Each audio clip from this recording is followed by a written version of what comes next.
Hello welcome to viral news. గత 2 సంవత్సరాలుగా సింగరేణి బొగ్గు ఉత్పత్తి తగ్గుతోంది.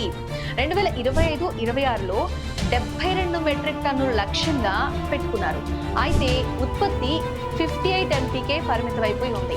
అంతకు ముందు ఏడాదితో పోలిస్తే ఇది 16% తక్కువ. FY25లో కూడా 72 MT టార్గెట్ అయితే 69 MTనే ఉత్పత్తి చేసింది.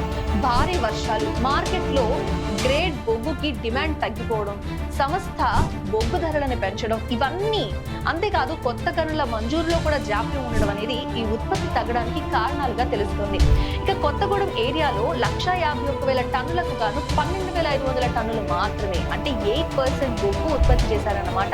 సత్తుపల్లిలో 11,85,000 టన్నులకి 11,26,233 టన్నులు, అంటే 95% ఉంది.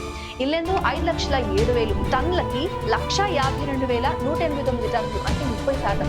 మడుగూరులో 10,16,500 టన్నులకి 7,49,498 టన్నులు, అంటే 74% బొగ్గు ఉత్పత్తి చేశారన్నమాట.